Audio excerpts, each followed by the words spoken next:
What's up, guys? It's Esteban Perez. I got Mr. Tabo here.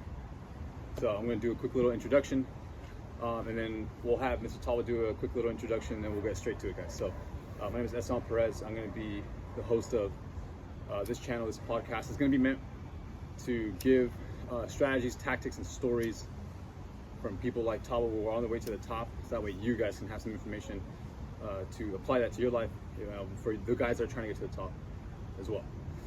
All right, cool. We'll start off with Mr. Tabo here. How you doing? Good to see you. Yeah, good to see you. Been a while. Thank you for coming. Of course. Thanks for having me. Yes, sir.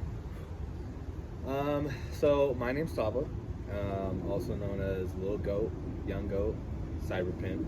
I got a couple other aliases that I go under.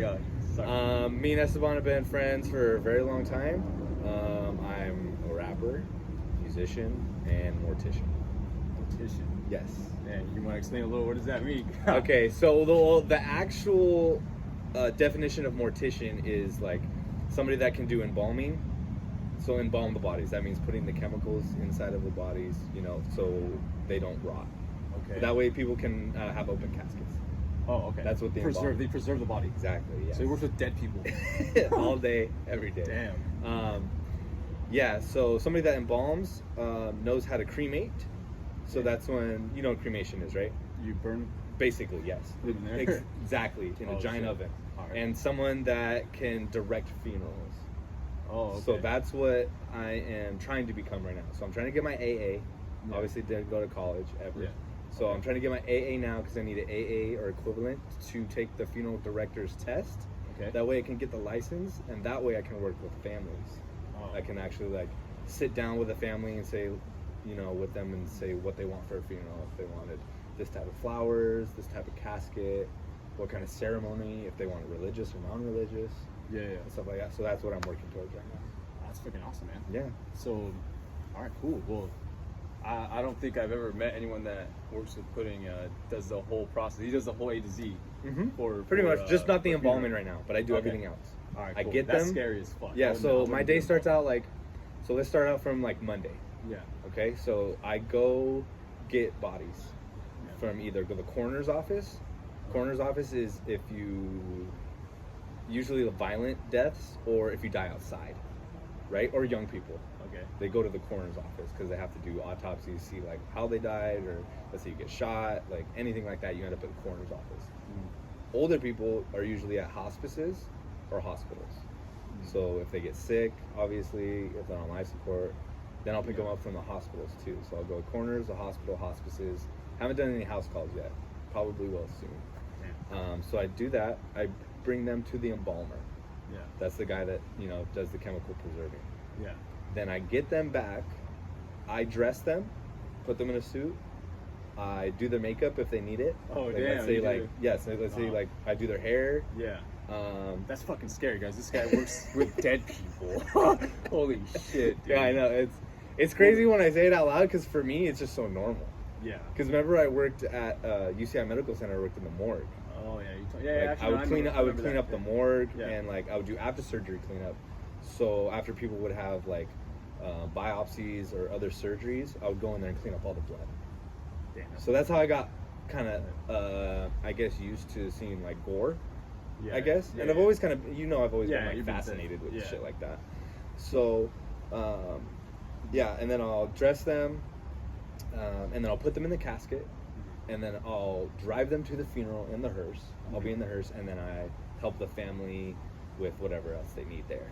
Wow. And I'll walk with the casket up and down the aisles at the churches. Oh, okay. You remember that meme where they got the Nigerian guys? The guys? Yeah. yeah. We haven't done that yet. Yeah, okay. But we do have the families pick them up and then put them in the hearse. Okay. Cool. Yeah. So what we can do is we can talk more about that. We'll get started on kind of your background. So maybe you can talk about what you currently do right now. Mm-hmm.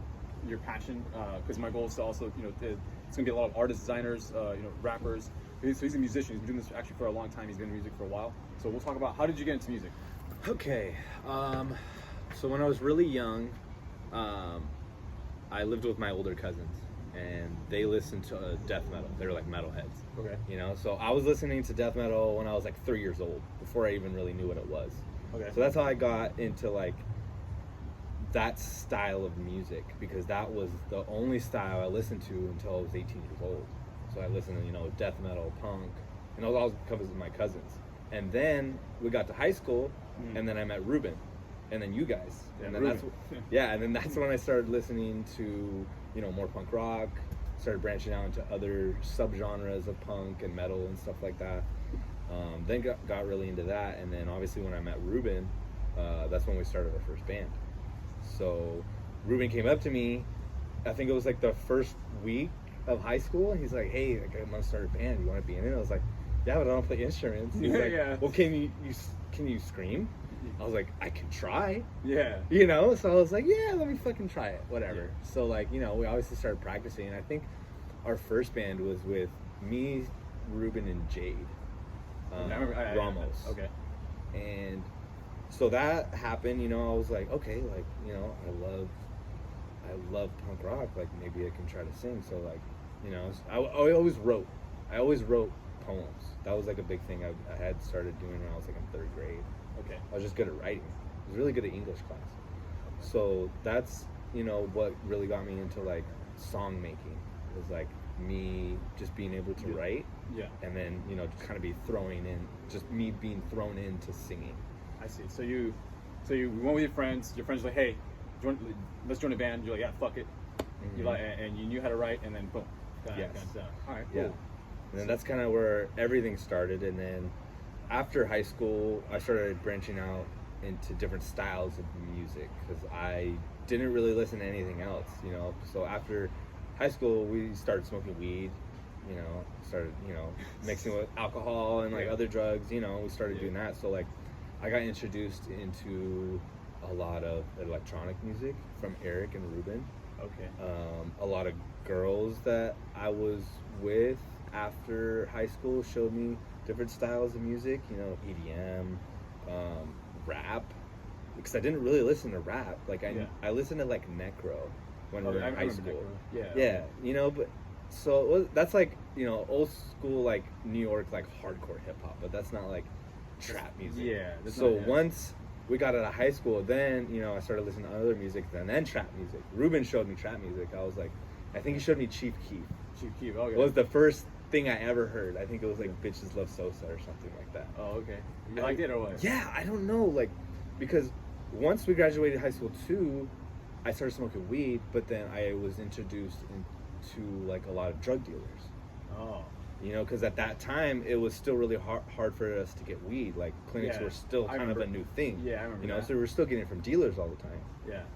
So like I just had like a lot of people around me that were dealing. So like, you know, eventually I started dealing too, because they were like, "Hey, you want to make some money?"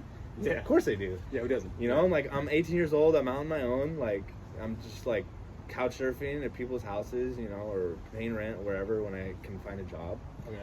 And then like I started selling drugs. I started selling weed, you know, and then, you know, I was like making tons of money, kind of young, you know.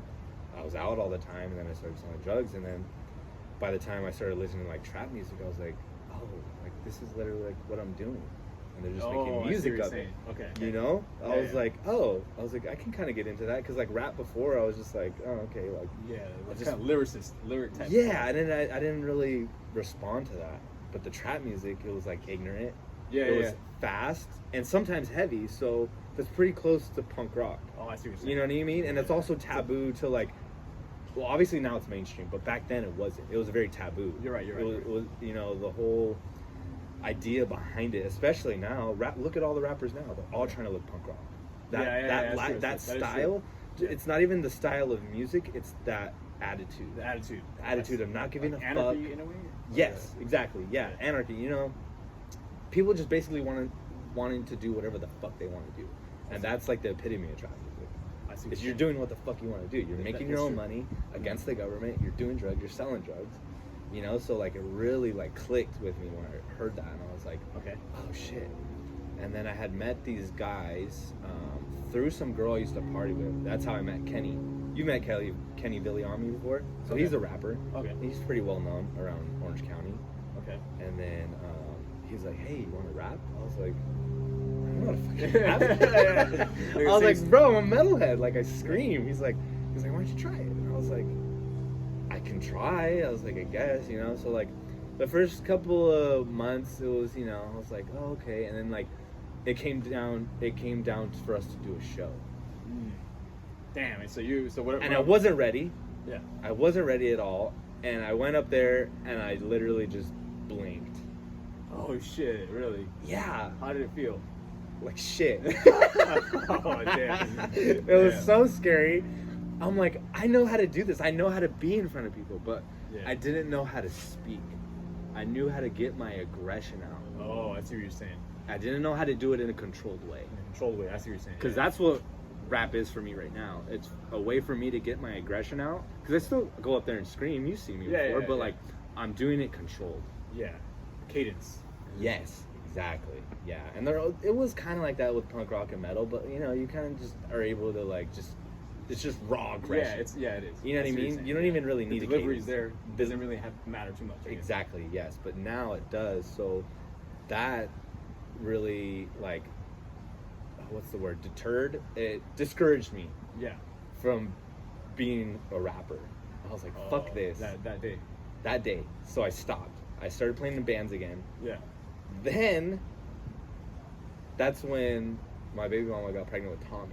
Okay. So I quit music completely. Like, you remember, you guys would come over and see me as a toddler. I was just, being at that. home, working, being a dad. Yeah, I remember that. Then eventually somebody else came to me and was like, hey, you want to start rapping? I was like, dude, I was like, why does everybody want me to do this shit? They're like, you don't fucking sing anymore. It's like, you don't want to do something? I was like, yeah, of course I want to fucking do something. Yeah. But then they showed me Suicide Boys, showed me Fat Nick, Puya, like Denzel Curry, Xavier Wolf, Bones, and I was like, oh, like, these are like punk rock kids that rap. Yeah, okay. You know, so I was like, okay, maybe I can do it. Yeah. So obviously I was still dealing drugs, so that was like a big part of like what I was talking about, and you know, influenced like the sounds and everything like that. And I remember the first good song I ever made, I had Tommy right in my hands. Oh, no way. He was a toddler. He was probably like 1.5, 2. Okay. And I made the whole song in the kitchen during the middle of the day with him in my hand, and I was like, it just came so natural to me. So why was that moment different? I don't know. I think I was really lost because I had a kid and I was barely 24. And before that, I was like partying hard and like didn't have any direction. I was just kind of just living, you know. I didn't really have like any direction in my life.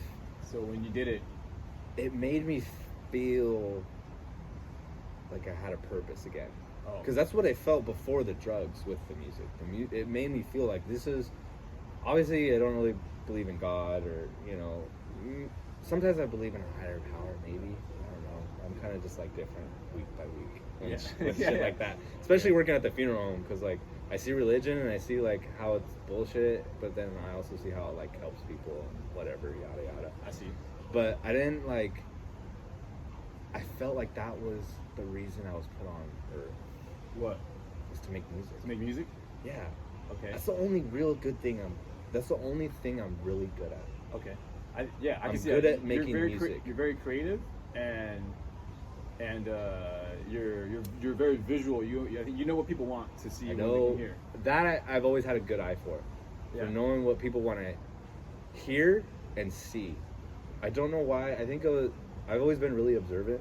I've always been, obviously not with you guys. I'm not quiet, but like when I'm out and about. I think I've seen you. You're very observant. Yeah, you're very always observing everybody. You're normally like super sober, even though you can be super drunk. You're sober. Yes, sober. Yes. Yeah. I've always been super observant, and like I've always had like a pretty good eye of like, you know, how to dress, how to look, and you know how to speak. Yeah, I guess I kind of had to learn all that shit on my own.